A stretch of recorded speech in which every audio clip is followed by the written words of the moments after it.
My girlfriend, Clara, came from a very traditional and wealthy family. In all the time we were together, she insisted on a certain propriety, never letting our physical relationship advance beyond holding hands. To win the approval of her father, who saw me as unworthy, I agreed to leave my life and my hometown behind. I traveled overseas to pursue advanced research, a path I hoped would prove my value to him. Before I left, Clara made me a solemn promise. When I came back, she would marry me. With that promise as my motivation, I worked tirelessly. When her family's company, the Bell Group, found itself on the brink of bankruptcy, I didn't hesitate. I handed over all of my research findings, the culmination of my intense efforts, to my future father-in-law. I gave him everything without reserve, hoping it would be enough to shore up the company's crumbling foundation. However, when I finally returned home, filled with anticipation and ready to marry Clara, I made a devastating discovery. She had started a relationship with another man, a substitute she had found in my absence. My initial plan was to simply cut all ties with her and let our paths diverge forever. But then, I learned a more shocking truth. She had not only been emotionally unfaithful, but had also been intimate with this man, Alex, during the time we were still officially together. A friend even sent me proof, a social media post where Alex bragged about her physical flexibility in a crude and demeaning way. At that moment, something inside me shifted. My desire for a clean break vanished, replaced by a cold resolve. I decided I had to change my plans. I would not just walk away. I would make sure she fell into the abyss she had dug for me. My friends all sighed in sympathy, shaking their heads. "It turns out," one of them said, his voice heavy with disappointment, "that a woman's heart can completely change in just a single year." They were all genuinely upset on my behalf. We were gathered for my welcome home banquet, a celebration I had rushed back for after a grueling year abroad. It was here they told me that Clara had a new boyfriend. The moment I saw that man, an indescribable ache settled deep in my chest. My first encounter with him had been in a photograph. Clara had sent it to me shortly after I'd left for my studies overseas. The picture showed only his back, but the resemblance to me was uncanny. "I thought it was you," her message read. I had joked back, "What, you miss me already?" She replied with a simple, "Yeah, I miss you. I called out to him by mistake, and he looked so confused." Later, long after that strange photo, she suddenly sent me a message that blindsided me. "Let's just be friends for now," it said. When I asked her why, she explained, "I'm afraid you'll waste time on me and it will delay your studies. We can talk about everything when you come back." Because of that message, I pushed myself to the limit, working day and night to finish my thesis and conclude my studies abroad ahead of schedule. But it wasn't until this banquet that I finally understood the real reason. She already had a new boyfriend, a man named Alex, who was a senior from her university. While we were all talking, Clara returned from the restroom, walking arm in arm with Alex. Her lips were noticeably swollen, and she had clearly just reapplied her lipstick, as if she were trying to hide something. There was a watery, post-intimate shimmer in her eyes.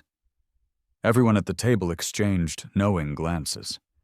She had been gone for far too long for it to have been a simple trip to the bathroom. Alex offered a faint smile to the group and said, "Sorry about that. Clara's a bit of a softie. I had to stay with her for a minute." The sight of them together stung my eyes, and I quickly lowered my head to stare at my plate. The same friends who had been supporting me just moments before suddenly changed their tune, cooing at Alex. "Spoiling your girlfriend, we get it," one said with a wink. "It's only right."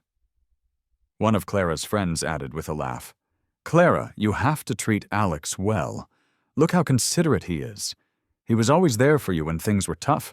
A warm-hearted guy like him is hard to find, so much better than someone who runs away to the other side of the world." I silently sipped my tea, a bitter taste flooding my mouth. To everyone else, it seemed as though I had been the one to abandon Clara. Only she and I knew the real reason I had gone to a foreign country to study. Alex's eyes settled on me, and with a teasing tone, he said to Clara, "He really does look a lot like me. I'm not just his substitute, am I?" Clara pursed her lips and shot back. "Stop making things up. Look at him, all messy and disheveled. He's nothing like you." A glint of amusement appeared in Alex's eyes, and he laughed even more, clearly finding her defensive reaction adorable. "Keep your voice down," he chuckled. "You really do have a sharp tongue."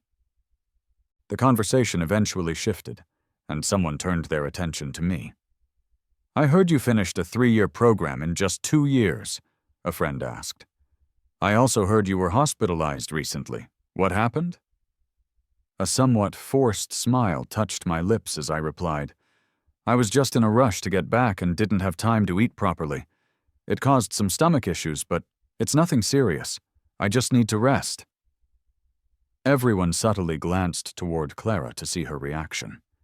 She kept her head lowered, completely focused on eating the crab meat that Alex had painstakingly peeled for her, looking as if she hadn't heard a single word.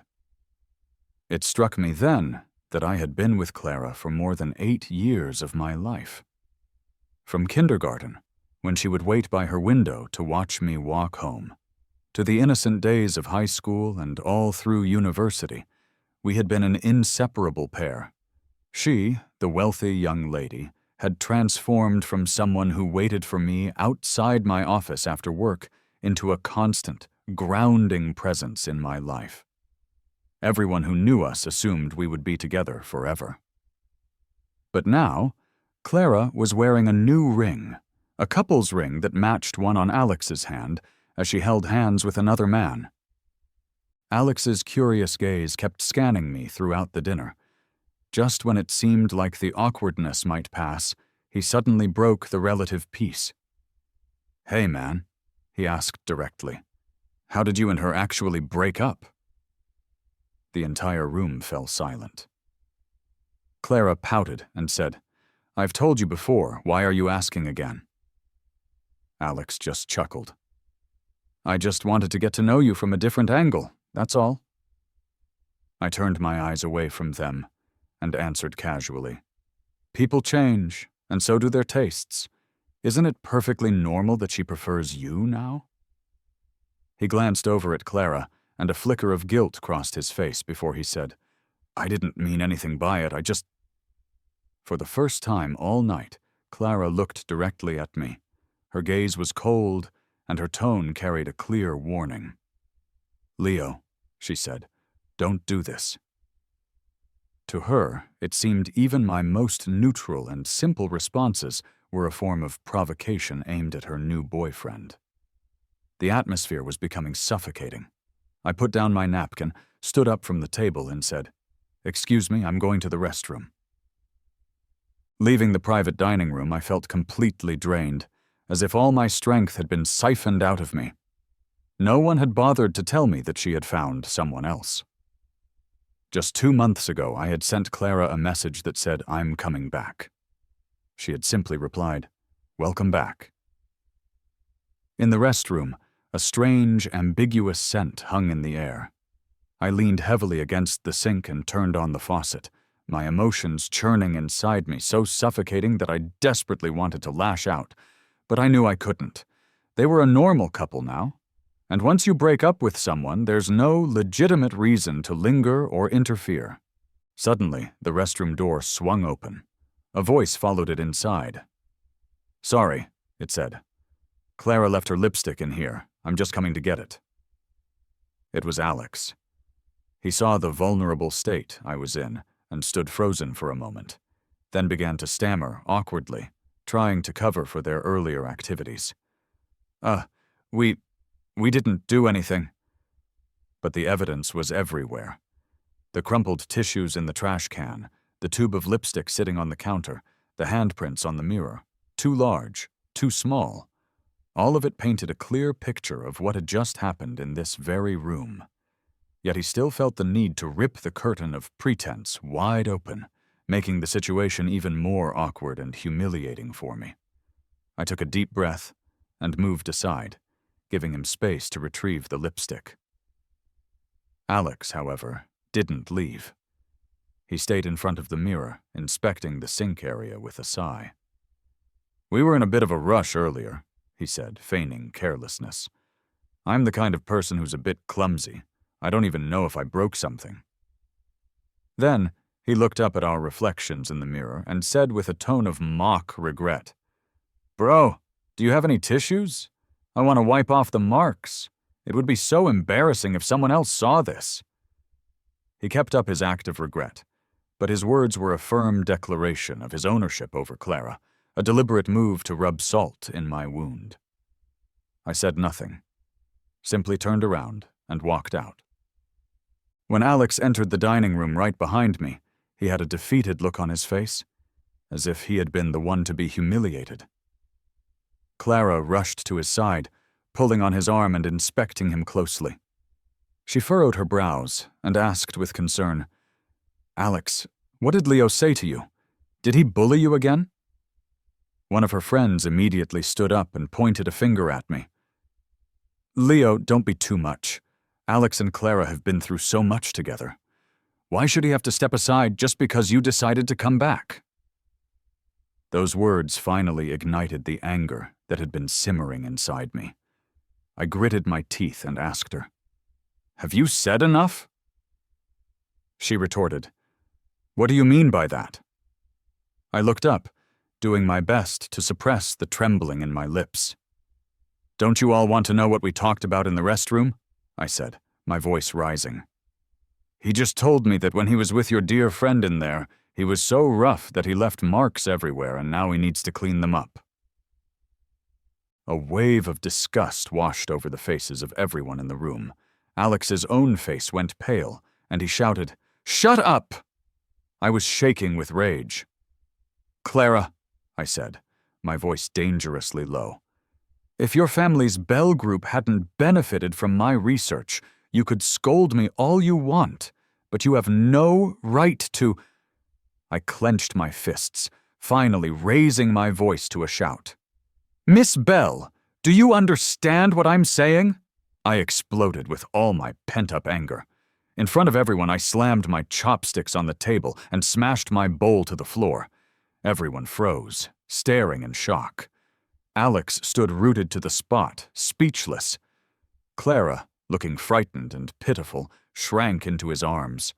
As I stormed out of the room, I heard one of Clara's friends shout after me, "Clara, it's a good thing you didn't stay with him. His temper has gotten so bad." I walked out with a cold, hard expression on my face, not pausing for a single second. The city's rainy season had passed, and a cold air had swept through the streets. I stood by the roadside, my phone ringing in my hand. After I answered, there were a few seconds of silence before a soft, pleasant female voice came through the receiver. "Is everything going well?" she asked. Suddenly, I felt like a dam inside me had burst. I let out a long sigh and said, "Professor, I'm so sorry." During my brief time studying abroad, if I had to name one person who had left the deepest impression on me, it would be my professor, Dr. Evelyn Reed. At only 30 years old, she was already the youngest female professor at the prestigious medical center, highly accomplished in the field of biomedical sciences. We had once had a fierce argument about my decision to return to my home country. "Leo," she had said, in a very cold, disappointed tone, "I've always admired your talent, and while I shouldn't interfere with your personal life, you have such a bright future ahead of you. It seems foolish to end your studies early for something like this. Your research should not stop here. But I still came back, driven by a reckless courage that had led me straight into a dead end." I had prepared myself to accept her mockery, but instead, Dr. Reed said, "I'm about to take off. Let's talk when I land." Confused, I asked, "Where are you going?" She chuckled lightly on the other end of the line. "There's an academic conference in your city tomorrow. she continued, her voice turning more serious. Leo, everyone makes mistakes. You can choose to keep going down the wrong path, or you can choose to get back on track. I hope to see you there tomorrow. I looked up at the dark night sky, imagining what she must have looked like when she said those words. Graceful, intelligent, and elegant.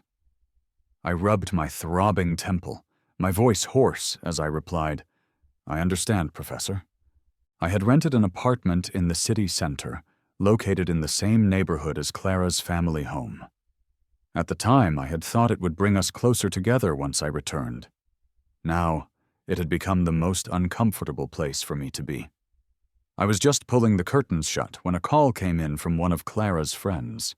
It was a strange and cruel coincidence that from my living room window, I had a direct line of sight into Clara's. At that very moment, 2 figures were standing by her window. Clara, slender and pliant like a willow branch, was leaning softly into Alex's arms. The curtain swayed as their necks intertwined, sharing a tender and intimate moment. On the phone, Clara's friend was still ranting at me. Leo, now that you've broken up, you need to stop being so clingy. It's really pathetic. Just move out already and stop bothering them. She went on. Alex is so much better than you. He's more considerate, more responsible, and much more composed. You should really think about where you fall short. Honestly, I had no interest in arguing with her, but if she was going to insist on being petty, I could play that game too. I interrupted her tirade. You wouldn't happen to have a crush on Alex, would you? She sputtered. What are you talking about? I pressed on. You wouldn't happen to like your best friend's boyfriend, would you? I'm watching them kiss right now. Do you want me to send you a picture? Clara's friend suddenly froze. Then, as if her deepest shame had been exposed, she cursed, Leo, are you crazy? Before angrily hanging up. When I tried to call back to say a few more choice words, I discovered she had already blocked my number. It was so laughable, it was almost sad. The day of the academic conference, I ran into Clara and Alex almost as soon as I arrived. Clara was there because the conference directly concerned the fate of the Bell Group, so naturally her father had sent her to attend.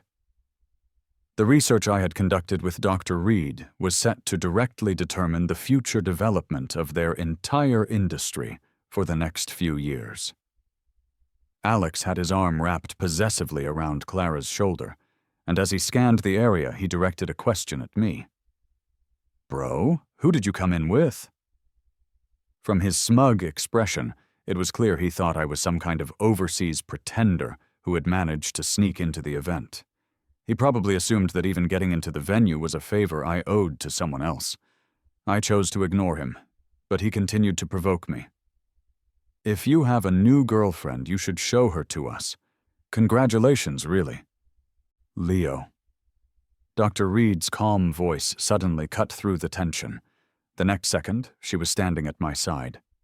She spoke softly, her words directed at the couple. Hello, I'm Leo's supervisor. May I ask who you two are? I turned and saw her delicate profile, just as I remembered it, cool and a little distant. She was not one to interfere in others' personal matters, let alone greet strangers so directly. Worried that she might be offended by Clara and Alex, I quickly responded, This is my ex-girlfriend and her current boyfriend. After hearing this, the soft look in Dr. Reed's eyes quickly sharpened into something as cold as ice. She said gently, Leo, the meeting is about to start. Just as we agreed before, we need you to lead the presentation. This kind of occasion was nothing new for me. I was familiar with the proceedings by now. Clara, looking utterly confused, asked, Wait, what are you going up there for? It was almost laughable. The Bell Group had gained its prominent foothold in the industry thanks to my research, yet Clara didn't even seem to remember what achievements I had made. She certainly didn't remember that my supervisor was a renowned overseas scholar who had been invited as a keynote speaker at this very conference. I didn't even bother to look at her as I turned and walked toward the stage. Alex, who had been silent up until that point, followed me for a few steps, calling out from the edge of the audience. His voice was calm, but his words were laced with venom. "Bro, what are you trying to prove by doing all this?" he asked. "That you're somehow stronger than me? Don't think too highly of yourself." The bright lights of the conference hall cast a sharp, dividing line between us. I looked at his face, which was twitching slightly from the effort of maintaining a forced smile, and I enunciated each word deliberately. "Kid, did you lose your mind?" As soon as the words left my mouth, the main lights in the hall went out, and a brilliant, solitary spotlight shone down from above. I stood in its bright circle, unable to see Alex's expression any longer. As Dr. Reed had said, everyone makes mistakes. Maybe I had been blinded by some foolish impulse in the past. Maybe I had been far too naive, but I would never again give up control of my life. Not in my career, and certainly not in my relationships. I had started from a humble position, studying abroad solely to prove my abilities to Mr. Bell, so he would approve of my marriage to Clara. I had given the Bell Group the first fruits of my academic labor, which had allowed the company to rise to prominence. And yet, for all my efforts, I had become the subject of ridicule and scorn. I would never make that same mistake again. That evening, I became the most sought-after figure in the eyes of numerous companies. An Ivy League graduate, a returning medical doctor, and personally supervised by the esteemed Dr. Evelyn Reed, this combination of accomplishments had me mingling and exchanging pleasantries for the entire night. During a tea break, I stepped out of the restroom to find Clara already waiting for me outside. She said, her voice soft, "Leo, long time no see." For a fleeting moment, it felt like I had traveled back in time, to the day I had first left. She was just as I remembered her then, standing at the airport exit, smiling as she said those exact same words. But when those beautiful, cherished expectations were shattered by the harshness of reality, only the broken pieces remained. And those pieces were downright disgusting, I replied flatly, my voice devoid of emotion. "Miss Bell, that line is a bit too late, don't you think?" A flicker of grievance crossed Clara's face. She bit her lip and began to explain. "Last year, the Bell Group went through a major crisis. The company was on the verge of bankruptcy. My father had to mortgage our house and all our cars. I was so scared, Leo. I wasn't ignoring you on purpose.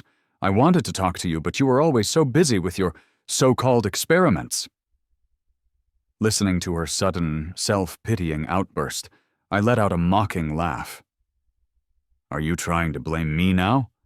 I stiffened my expression and said, "You were the one who brought up the idea of breaking up, and you were the one who said we'd talk again later. Clara, why are you going through all this trouble? Is it really that hard for you to just admit that you couldn't wait?" She lowered her head, unable to meet my gaze.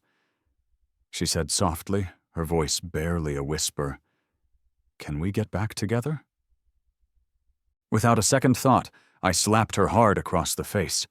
Clara's head was thrown to the side, and a red 5-fingered mark immediately appeared on her fair cheek.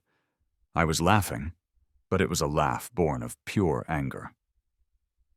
"Clara, what is wrong with you?" I asked, my voice dripping with contempt. "Are you going to die if a man doesn't love you? When you're in trouble, you run into one man's arms. When your father can't be relied on, you come crying to me, and when I'm not around, you just turn to someone else. What's next?" Clara kept her head down, silent. Then, out of nowhere, Alex rushed over and shoved me hard. He yelled angrily, "Leo, how can you hit her? When she took a bottle of sleeping pills to try and kill herself, where were you?" "Enough!" Clara suddenly interrupted him. "Clara, don't hide this from him," Alex said, roughly pulling her hand away from her face. His voice was harsh. At that time, when I saw how helpless she was, I was heartbroken. I felt so incredibly sorry for her. Do you understand that? How could you be such an irresponsible boyfriend? During that entire time, I was the one who stayed with her, taking care of her, cheering her up, and taking her out for walks. And you? You were overseas, pretending to be some important scholar, coming back with everyone fawning all over you. Do you think you're some kind of prince, that everyone has to follow your lead? I sneered at him. Did I cause her depression? Did she ever once tell me about it? I turned my glare on him. And you're really laughable. What exactly did your so-called companionship solve? What are you even worth in this equation? She is standing here today because my research saved the Bell Group and helped them out of their crisis. Now the Bell Group is thriving, and what do I get out of all of it? Alex gritted his teeth and shot back. What did you get?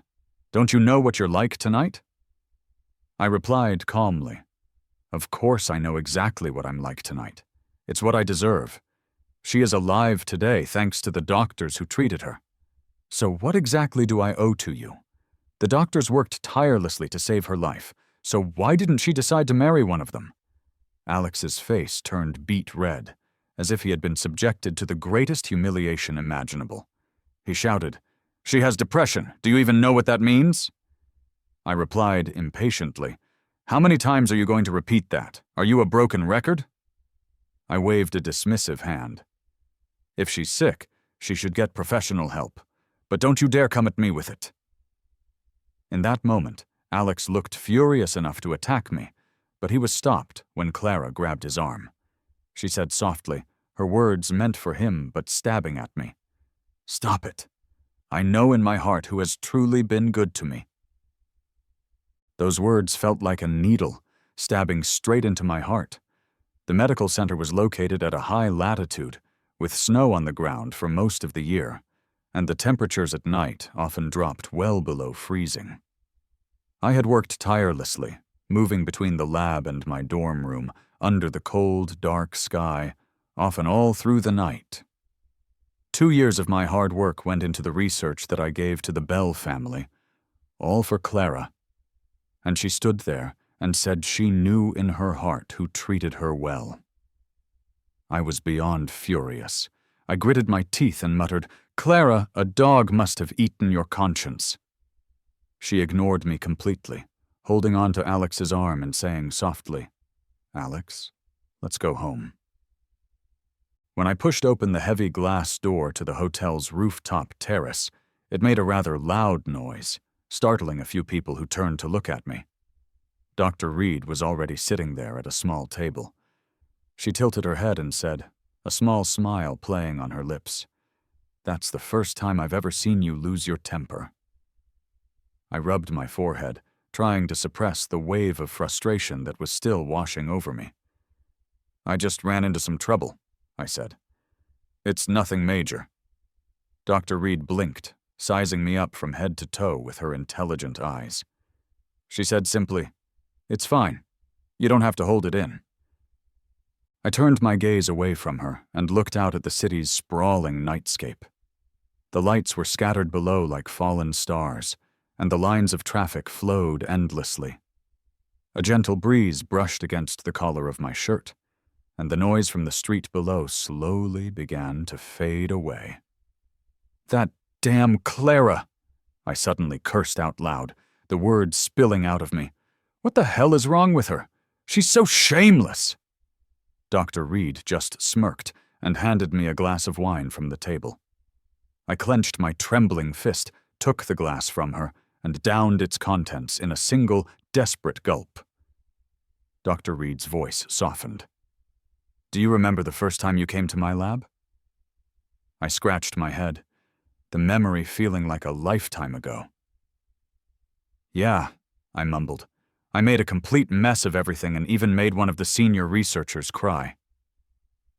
Dr. Reed rested her cheek in her hand, a thoughtful expression on her face. I know that your decision to study abroad wasn't entirely voluntary. According to our usual tradition, I would have kicked you out right then and there. She paused, then said seriously, But later you blended in so well and showed so much promise that I couldn't possibly refuse your official application. She continued, Everyone has their own path to walk in life. You can't stop someone from getting off the train halfway through the journey, can you?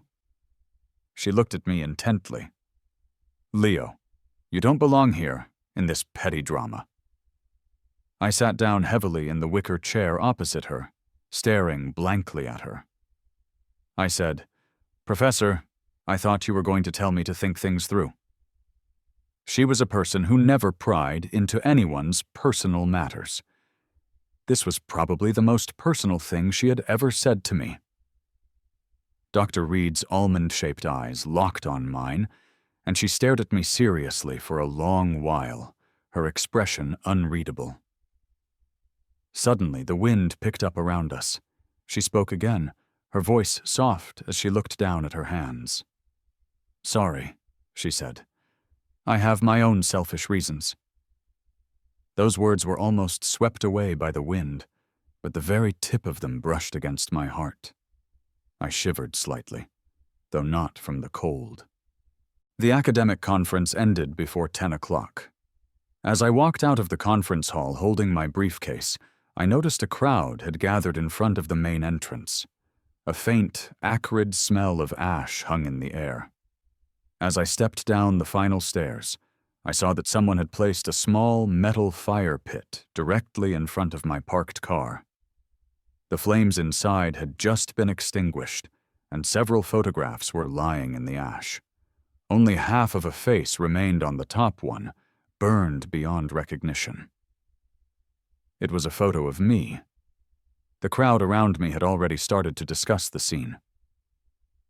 "Who would do something like this? It's such bad luck," one person muttered. "This is like putting a curse on someone, wishing them dead."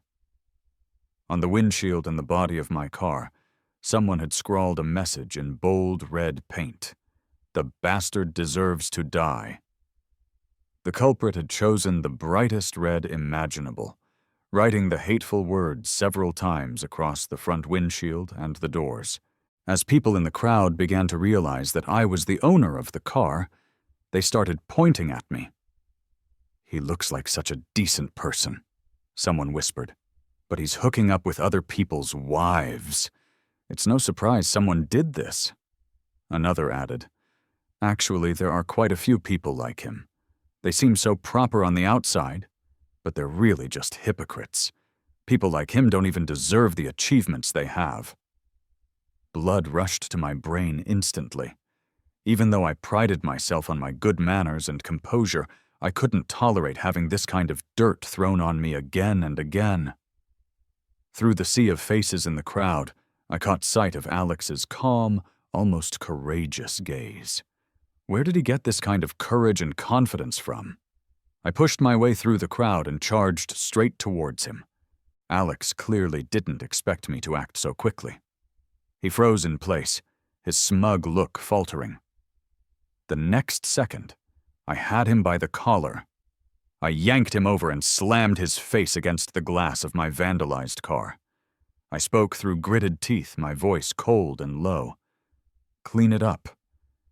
He was stunned for a moment, and after a brief silence, he started to struggle. "Let go of me," he shouted. "What are you doing?" I tightened my grip, my fingers turning white from the pressure. "What do you think I'm doing?" With my free hand, I pulled out my phone and dialed the police. The commotion had attracted many onlookers, but before I could finish the call, Clara's scream came from behind the crowd. "Leo, let him go!" The urgency in her voice was something I had never heard from her before. Just as she got close, I kicked over the fire pit. The ash flew up into the air, covering her in a gray cloud. I snapped at her. "Where did my photo come from?" Clara didn't answer my question directly. Instead, with a calm yet defiant look on her face, she said, "Hitting people is illegal. Do you believe that I'll call the police on you right now?" I was momentarily speechless. Alex, still pinned against the car, quickly shouted in a trembling voice, "No, don't call the police. Clara, who are you really helping here?" I sneered. "You plan to act all righteous and send Alex to jail, is that it?" Clara froze for a moment, her brows furrowing in frustration. "Leo, please use some reason. Why are you acting like a madman?" I asked her, "Do you want to see something even crazier?" I took out the digital recorder I always carried. I pressed play. A recording of my earlier conversation with Clara started to play out for everyone to hear. My voice said, "Clara, is it really that hard for you to just admit you couldn't wait any longer?" Then her voice replied, "Can we get back together?" I let the next part play. My own angry voice asked, "Clara, what is wrong with you?" Clara's pupils dilated in horror, and she nervously looked over at the dazed and confused Alex. She stammered, "Alex, it's not like that. I didn't mean it that way." Alex's face turned pale as he gritted his teeth and said, "You still like Leo, don't you?" His voice cracked. "How do you see me? Am I just a replacement?" I held the recorder up high, positioning it between the two of them, and played the most damning parts on a loop. "Can we get back together? What is wrong with you? Can we get back together? What is wrong with you?" Alex finally broke down completely. He screamed, grabbed the recorder from my hand, and smashed it to pieces on the pavement. He shoved Clara away from him and turned to leave. Clara, stumbling from the push, stood up, choking back tears as she called after him, "Leo, you're so heartless." After finishing her pronouncement, she started crying as she chased after Alex, leaving behind a complete mess and a crowd that had gone as silent as a field of rabbits. I scanned the crowd of onlookers, said nothing, and got into my car. After a few moments of sitting in silence, I covered my eyes with my hand and sighed deeply. The surveillance camera at the entrance of the conference center had captured the entire process of Alex damaging my car. Not only had he vandalized it with paint, but he had also used a hammer to put several dents in the hood. If I refused to settle the matter privately, Alex would likely be detained for at least a few days. But it would only be for a few days. The compensation they offered was several times higher than the actual cost of the damages. I sat in the mediation room at the police station, directly across from a furious Alex and a distraught Clara. Alex angrily signed the settlement agreement and slid it across the table to me. The police officer facilitating the meeting said, "Mr. Ito, the other party has requested a formal apology from you." Alex glared at Clara, gritting his teeth as he said, "I will never apologize to him." He then turned to her, his voice full of bitterness. "Clara, maybe I'm not as important to you as your childhood friend. I can't stop you two from getting back together, but I have my own pride as a man. I will never bow my head to him." I was speechless at his dramatics. I said flatly, "Are you out of your mind? She and I ended things a long time ago." Clara pouted and then looked at me. "Leo, I've given you the money. Why are you being so petty? Why can't we just let this go?" I had to smile at that. Let it go? Since when does the perpetrator get to decide that the victim should just let it go? I pushed the signed settlement agreement back across the table and said generously, "All right, you're right. Let's just let it go." Then I added, "Add double the compensation amount, and then I'll let it go." Clara's face turned red with anger. She bit her lip and stammered, "You—" I interrupted her. "What? If you're going to be petty, you might as well make it worth something." Alex slammed his fist on the table. "What? It's just money? Fine. The Bell family has plenty of money." Clara remained silent. In the end, they readily agreed to my terms. Miss Bell certainly wasn't short of money. After all, the Bell family had made a fortune from my hard work. But at this point, I didn't care about the principle of the thing anymore. The money was enough. As I walked out of the police station, Alex was holding Clara, looking at her with eyes full of regret. "I'm sorry," he said. "I acted impulsively." Clara tugged at his sleeve and said reassuringly, "It's not your fault, Alex. It's all my fault for trusting the wrong person. I never expected him to be so vicious." It had started to rain outside. I stood under the eaves of the building, staring out at the curtain of rain, lost in thought for a long while. Honestly, the whole situation felt pretty meaningless. Over 10 years of affection and history, all of it gone and turned to ash in a matter of days. I frowned as my phone buzzed with an incoming message. I opened it and froze in place. The message was from a friend. It read, "I told you Alex and Clara had something going on. A friend of mine found Alex's old social media page. Here's a photo he posted last year during the May Day holiday. You and Clara probably hadn't even broken up then." The attached photo showed Alex in a bath towel, looking smugly at his reflection.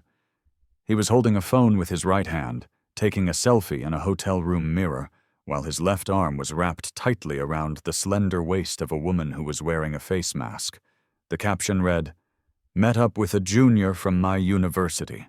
Ready to party until dawn." Below the picture, there were some enthusiastic comments from his friends. "Nice, bro. We've been watching you two get close for a while." "Go for it, big bro." "Your wife has a great figure." To that last comment, Alex had replied, "Of course she does. My wife can even do a split." I stood there, holding the phone, as the damp mist from the rain seemed to seep into my very bones. My hands and feet felt ice cold. At the time that photo was taken, I had only been abroad for less than a year, and I hadn't even produced any significant research results yet. Clara was already hooking up with Alex, and later, after the Bell Group took my work and became one of the industry's top players, how dare she act so self-righteous?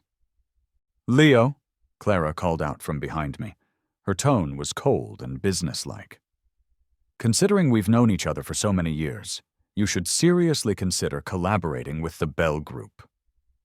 I took a step back, putting more distance between myself and her. A wave of intense nausea rose up from my stomach. I used all of my strength to keep my voice steady and calm. "What if your boyfriend comes here barking like a dog again?" I asked. Alex was about to lash out, but she quickly pulled him back and said, "He won't. From now on, we will only talk about business. He won't bother you." How interesting. She still had the nerve to talk to me about business. Before this moment, I had just wanted to erase every memory of her from my life. But now, I had changed my mind. I wanted to be the one to personally send her into the abyss. The rain was still falling, its soft, steady sound almost hypnotic. "Leo?" Clara called my name again. I shook my head slightly and gave a faint, chilling smile. I asked her, "How much credibility do you think you have with me now?" Clara pressed her lips into a tight, thin line, remaining silent for a long time. I took a sealed plastic bag from my pocket. Inside was a simple silver ring. I tossed it into the rain at her feet. "This," I said, "no longer serves any purpose for me." Back when she had insisted that I buy these matching silver rings, we were still just in high school. The rings were simple and inexpensive, nothing compared to the sparkling diamond one she wore on her ring finger now. We had worn them for years, and I had been planning to give her a proper diamond ring when I returned, to officially propose. But as is so often the case, life doesn't follow our plans. Clara's gaze locked onto the couple's ring lying in the puddle, and her lips turned pale. It was almost laughable. She seemed to suddenly remember something from our past, and a trace of guilt appeared on her face. She bit her lip and said, her voice soft, "Leo, brother." I cut her off. "Don't call me that." I took another step back, standing out in the rain, letting the cold water soak through my clothes. Clara took a step forward, but was stopped when Alex pulled her back. I smirked. "Clara, stay away from me from now on." When Dr. Reed and I got into the car and left the police station, it looked like Alex and Clara were having a major argument. Alex shoved Clara out into the pouring rain, yelling, "Don't you want to collaborate with your crush? Hurry up and leave, don't bother me anymore. You're a rich young lady and he's a PhD returnee. What the hell am I? I'm just a broke loser. What do I deserve from you? I can only wish that the two of you stay locked up together forever." The next moment, Clara collapsed to her knees on the wet pavement, crying uncontrollably. She clung to his legs, pleading desperately. Her umbrella fell to the ground beside her. The rain poured down relentlessly. Outside the police station, the two of them looked like a pair of drowned rats. Dr. Reed turned to me from the driver's seat and said, "You're still looking at them even though we're so far away. Aren't you afraid of getting carsick?" I pulled my gaze away with a blank expression and said, "Actually, I do feel a bit nauseous." She just snorted and said, "Driver, please speed up." It was rush hour, and the traffic was heavy. The unspoken delay in our journey stretched out our time together. Dr. Reed suddenly spoke up. "I'm going back tomorrow." She added, "Thanks for the gift. I really like it." Her words stunned me, and I was frozen for quite a while. To be honest, I hadn't adjusted well to being back in my home country. I often found myself dreaming of being back in the lab overseas. That place, in a strange way, felt more like home to me now. I sighed inwardly and said, "Please say hi to everyone back there for me." Dr. Reed blinked, but didn't reply right away. After a long moment of silence, she called out my name. "Leo." "What?" I asked. At that moment, our eyes met in the rearview mirror.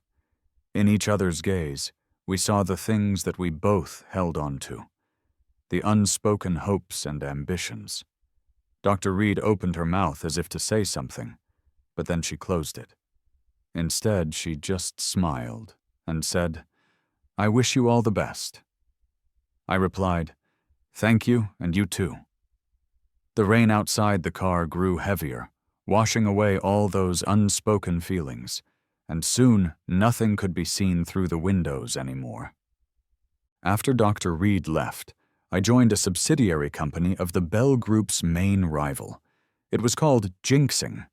For years, Jinxing had been suppressed by the technology that the Bell Group held in its hands, and it could never quite manage to lift its head high in the industry. On my first day at my new job, I saw a familiar face. "What are you doing here?" I asked, surprised. I had just entered the office when I saw someone I knew from my university days. Sophie walked over, her fingers brushing over the folds of her stylish black knitted skirt. The loose hair at the back of her head smelled faintly of cedar wood. She said, "Senior, long time no see." She had been my junior in university, known for her outstanding grades and wealthy family background. As the only daughter in her family, she had taken over her father's company right after graduation. This shared history made our communication smooth and easy from the start.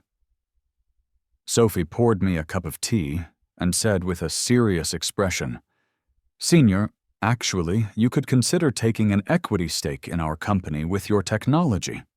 I'll make sure you get the best possible return on your investment." She was being sincere and was offering me a very generous deal. "Sophie," I said, looking at her seriously, "I don't doubt your sincerity for a moment, but I won't be investing."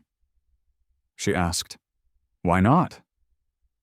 Sophie frowned slightly and said, "Don't tell me you still want to cooperate with the Bell Group."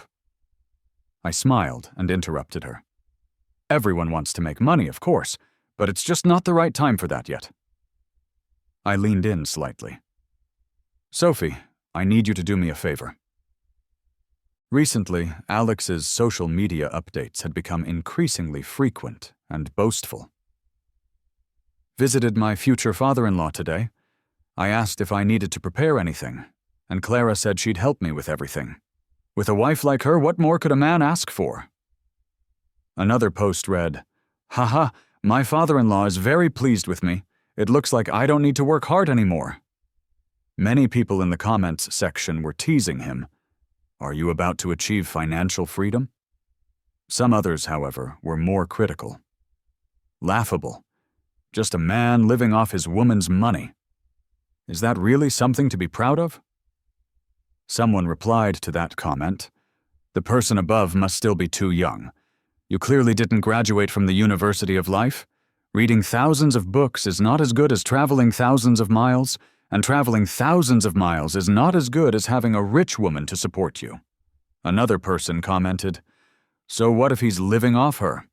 I suggest Alex the millionaire should write a guide for how to successfully live off women. Immersed in this kind of praise and attention, Alex flaunted his new life day after day. Perhaps because I had started working at jinxing and hadn't received any particularly favorable treatment, word began to spread among our mutual acquaintances. A little inquiry here and there would reveal that I was often working late into the night. This prompted Alex to start sending me messages directly. He said, "Bro, don't work yourself too hard." He followed up with, "You should go out more.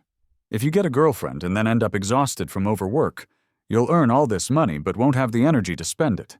In the end, other people will be spending your money, playing with your wife, and even beating your kids. How tragic would that be?"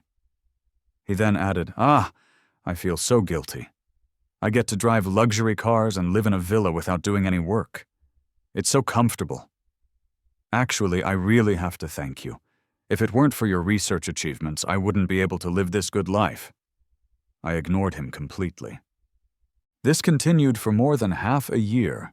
My career seemed to be at a standstill. Meanwhile, Alex, relying on his soft living method, had accumulated quite a following online. Now, whenever friends talked about him, they all praised him, saying he had some real skills to have landed such a life. I gradually faded from everyone's attention and conversation. Then, one ordinary Friday evening, a message from Alex came through, just as I had expected. He said, "Big bro, Clara's pregnant and it's mine. Thanks to all your hard work, the Bell Group has made a lot of money, and now I'm going to win the rich beauty and reach the peak of my life. Are you happy for me? Are you jealous?" He also sent a grinning emoji. I had explained to him many times that I had nothing to do with Clara anymore, but he refused to believe me. Honestly, over the past 6 months, Alex's mental state had taken a strange and obsessive turn. Originally, he wasn't even a part of my long-term plan. I had even warned him several times to stop bothering me, but sadly, you can't use kind words to convince a stubborn ghost. A few minutes later, he bombarded me with more messages. "Don't you understand human speech? I'm going to be a dad. Why are you still bothering Clara? Clara is my wife. If I find out that you're secretly meeting her again at night, I'll gladly livestream myself beating you up." At that exact moment, I was sitting in a private restaurant booth, directly across from Clara. I asked her plainly, "Are you pregnant?" Clara took a slow sip of her red wine and frowned at me. "Yes." I smiled. "You should probably drink less wine then. It's not good for your health." She just nodded and continued reading through the documents I had given her, pursing her lips in silence. I waved over the waiter and had them switch her drink to a glass of juice. While wiping my hands with a napkin, I asked her casually, "Since we broke up, where have you been staying? You haven't gone home much, have you?" Clara didn't answer my question directly. Instead, she asked, "Is this all that Sophie told you to share? This proposal seems incomplete." Indeed, I had been in private contact with Clara for the past 2 months. Because jinxing was growing rapidly, our bid for an upcoming major project made us the Bell Group's strongest competitor. At a time when her father was in a state of panic, I had thrown him an olive branch. I had told him, "Uncle, jinxing can't offer me what I'm truly worth, and as you know, I still have feelings for Clara. For this reason, I would prefer to cooperate with you." He understood my hint immediately, and had Clara reach out to me for negotiations. I had known Clara for over 10 years, so playing the emotional card was easy for me. Our old feelings seemed to reignite quickly. Every week, we met at this same private, members-only restaurant. I provided her with just enough intelligence to help the Bell Group deal with Sophie's strategies. But that was all it was. I had no intention of actually meddling in other people's relationships, nor would I ever let her stay out all night with me. Clara had already complained about this more than once. She would pout and say, If I had known it would be like this, you should have just cooperated directly with the Bell Group from the start. Why make things so complicated? I massaged my aching temples and said, if I gave you the full proposal right now, jinxing would have me sent to prison. As I spoke, I absent-mindedly adjusted my briefcase. I'll be right back, I said. You should hurry and read through the rest of this. As soon as I had finished speaking, the door to our private room was suddenly slammed open. Alex, leading a few burly-looking men, rushed in without any hesitation. He gritted his teeth and pointed at me. "It's him!" he yelled. He held up his phone, which was clearly displaying my location, and seemed ready to tear me apart. It had been a long time since I had last seen Alex in person. He had lost a lot of weight and didn't look nearly as suave or pleased with himself as he did in his online photos. His eye sockets were sunken, and his cheeks were noticeably hollow. He looked visibly worn out and haggard. Before I could even say a word, I was surrounded by the burly men he had brought with him. They began shouting at me, "Shameless! You dare to touch my brother's woman? Are you tired of living?" Fortunately, I had chosen this particular restaurant for a reason. Its security was top-notch. After a brief scuffle, the professional security guards had Alex's men under control. During the struggle, I managed to scrape my skin a little. Alex was still cursing loudly. "Come and see this, everyone. Is there no law left in this city? My wife is pregnant and this guy is messing around with her in here." I wiped the blood from my hand and looked over at Clara. She had been curled up on the couch the entire time, silent, like most women who are caught in an affair. It was as though this was only a man's battlefield, and the fire of the conflict would never touch her. I rolled up my sleeves, walked over to her, and slapped her hard across the face. The sharp sound of the slap rang out in the room. The entire place went dead silent. Clara froze, covering her face with her hand, staring at me in complete disbelief. I frowned and said coldly, "What are you looking at? If you want our cooperation to continue, don't let this idiot pull this cheating drama on me again, or we'll all be done for." Alex was still shouting angrily from where the guards held him. He gritted his teeth and yelled, "If you have the guts, let me go and let's settle this one-on-one. I'll beat you to death, you bastard." It was almost laughable.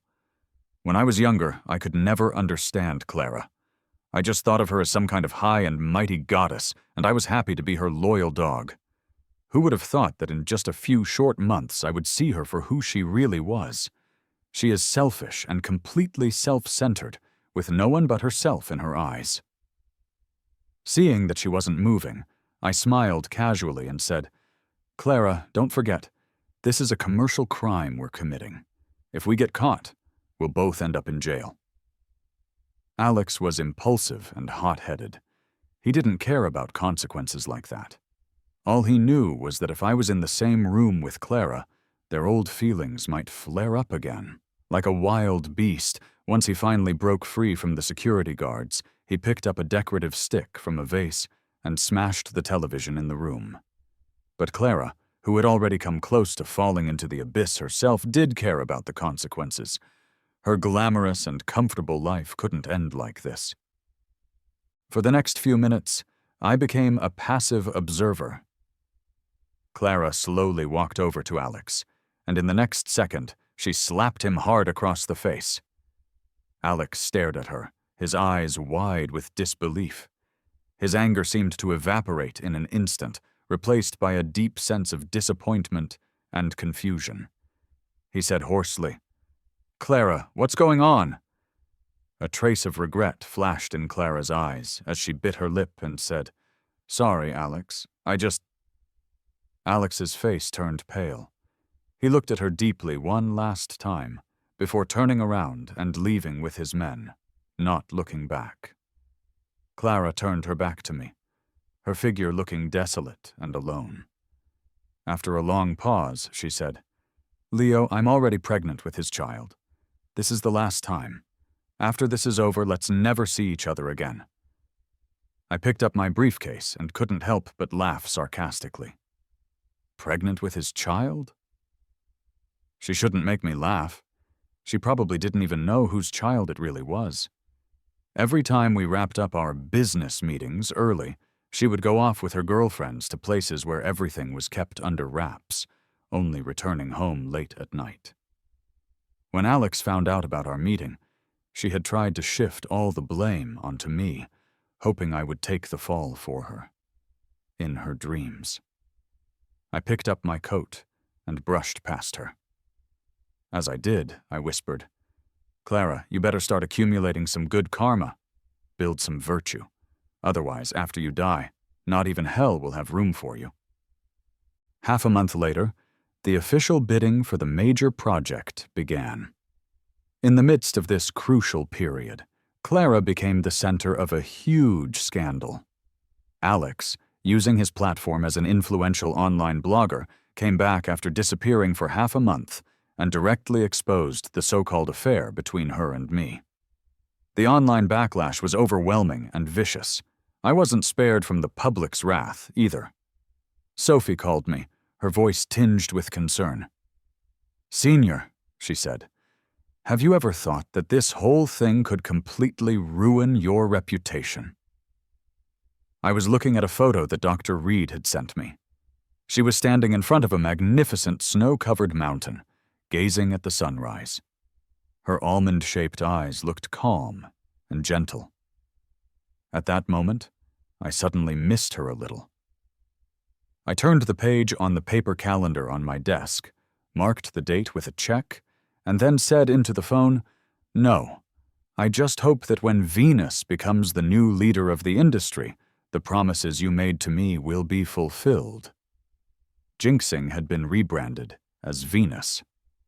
Alicia responded without hesitation. "Of course." Despite all the damaging rumors circulating about Clara and me, Sophie continued to believe in me. She said, "Maybe you should consider staying here permanently." I replied, "If the opportunity arises, I will." In just a few days, public opinion had fermented rapidly. Even at work, people were pointing and whispering when I walked by.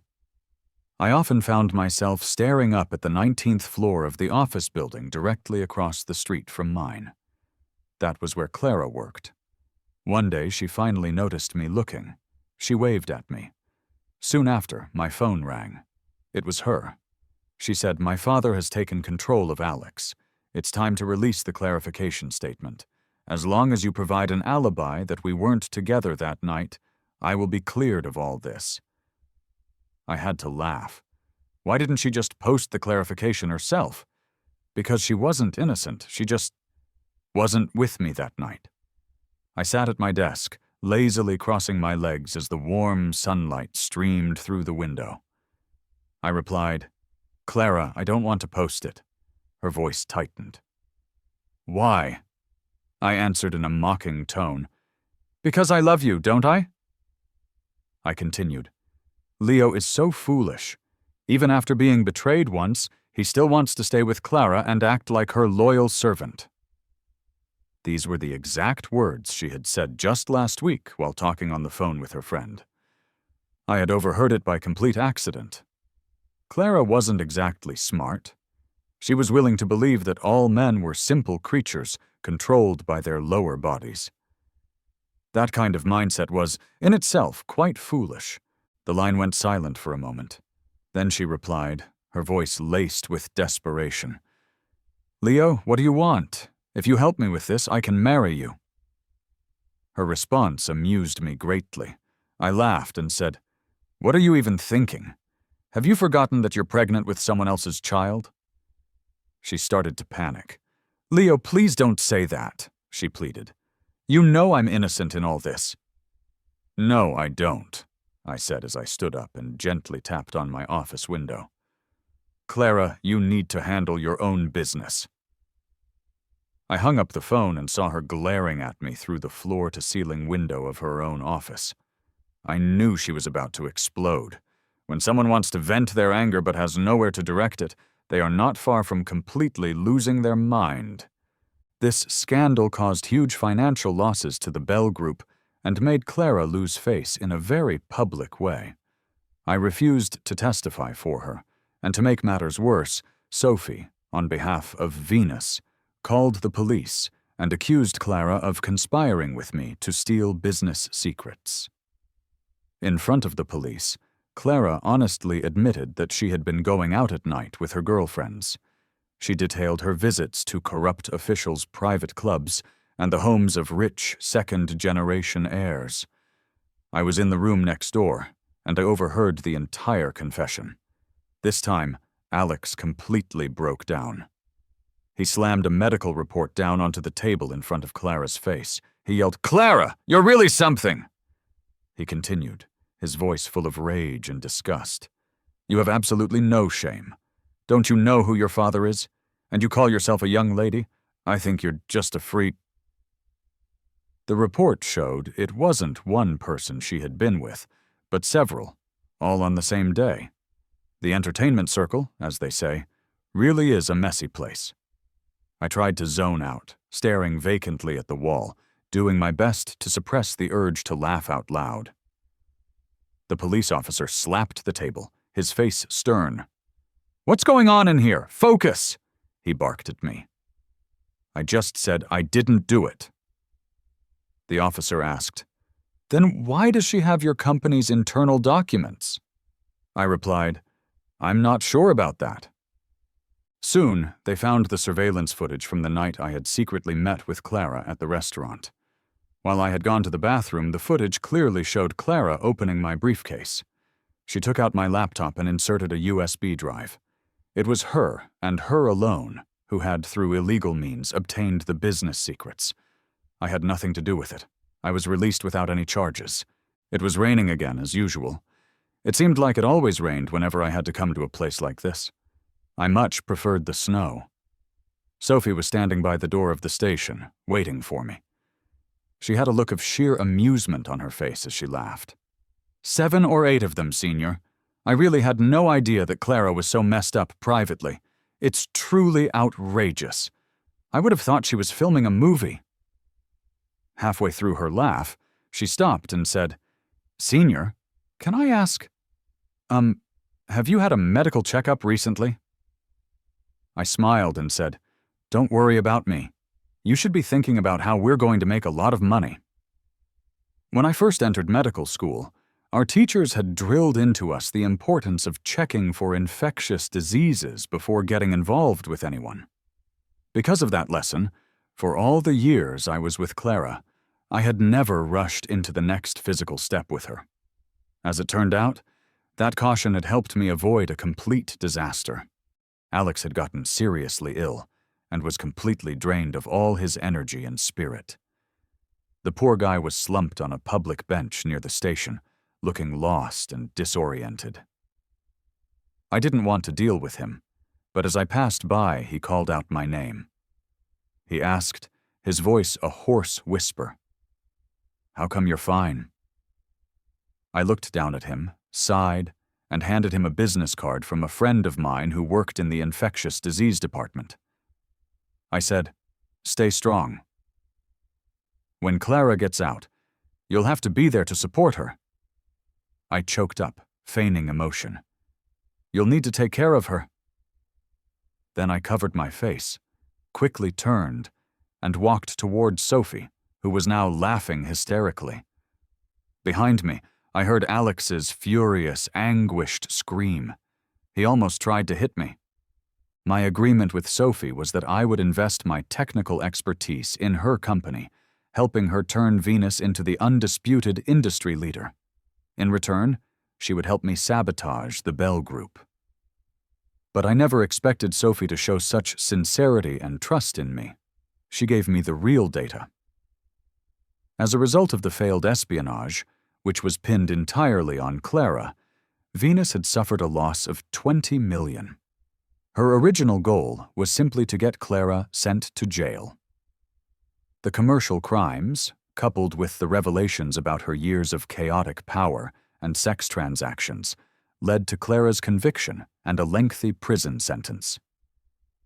As they say, when the wall falls, everyone rushes to push it over. After I had initially gone abroad, the news about Clara's affair with Alex had been leaked online by someone with ulterior motives. Netizens were furious and turned on them. Alex is the real jerk in this story.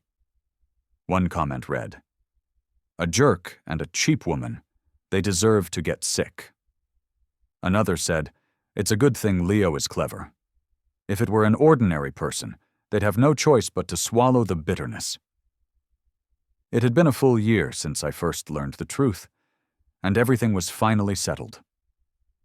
I booked a plane ticket and was ready to leave the country for a new chapter. Before I left, I went to visit Clara in prison. A woman who had lost everything and was now suffering from an incurable disease. It was a true tragedy. She no longer possessed the radiant, confident beauty she once had. She looked fragile, as if a strong gust of wind could knock her over. Her voice was hoarse as she asked me through the partition glass, "Are you satisfied now, Leo? I never thought you could be so heartless. All I did was not wait for you like we agreed, and for that, you decided to completely ruin me." She must have still thought that her affair and playing with a man's feelings wasn't a crime worthy of such a fate. I couldn't help but laugh. I said, "Clara, I'm also here to make money." "What?" Her eyes fixed on my face as she asked, "What do you mean by that?" I held the receiver close to my ear, close enough for her to see every detail of my expression. Then, I raised my eyes and gave her a slow, mocking smile. I laughed and said, "I have to clean up the market. If the Bell Group doesn't fall, how can I dominate the industry? How can I make my fortune?" I leaned closer. "Did you really think I would be held back by feelings and fall apart?" I scoffed. "Feelings? It's all just a game." I delivered the final blow. "Clara, you're not worthy of being my partner. So, I'm sorry. I had no choice but to get rid of you."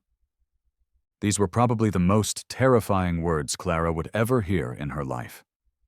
Her pupils widened in horror, and she slowly slumped against the glass partition. After a brief, stunned silence, she suddenly started banging on the glass, screaming like a madwoman as if she wanted to tear me apart with her bare hands. I gently hung up the receiver, stood up gracefully, and left without looking back. From that day on, I became one of the largest shareholders of Venus. In the coming years, I would personally go to the US to build a bridge for technical communication between our domestic and international operations. In front of me was a vast blue ocean of opportunity.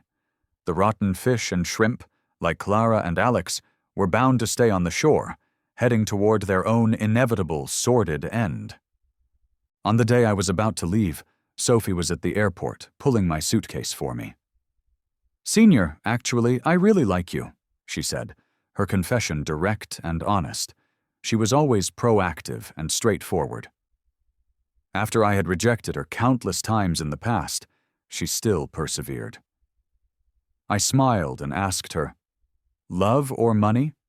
You have to pick one." She snorted and said, "Money, of course." She answered without a moment's hesitation. After she said that, we both laughed. I grabbed the suitcase from her and said, all right, thank you for liking me, but I really have to catch my flight now." Sophie stared at me seriously for a while, then suddenly stepped forward and wrapped her arms around my waist in a tight hug. She whispered, "Leo, have a safe trip." I nodded and said, "I'm looking forward to our next meeting." Then she let go of me and playfully pushed me away, not allowing me to look back at her as I walked toward the gate. A year later, standing once again in front of the MO Medical Center, I felt as though I had traveled back in time a few years. The first time I stood here, I was filled with a deep longing for Clara and for my hometown. Nothing had changed. The busy students rushing by, the casually made snowman on the lawn, and the vast, snow-covered plains that stretched for miles with no one else in sight. It was snowing again. In this foreign land at such a high latitude, spring seemed forever out of reach. But it was also here that I had found my true ideals. In the collision of human thought and scientific discovery, I saw the bright light of science, and with it, the hope for the continuation of human civilization. I rubbed my red, frozen cheeks and was just about to get closer to the entrance when the large main doors slowly opened. A tall, elegant, and cool figure stood in the entranceway. Her almond-shaped eyes broke into a gentle, welcoming smile. In that single moment, spring finally seemed to be within reach. Dr. Evelyn Reed stretched out her hand and smiled at me. "Leo," she said, "welcome home.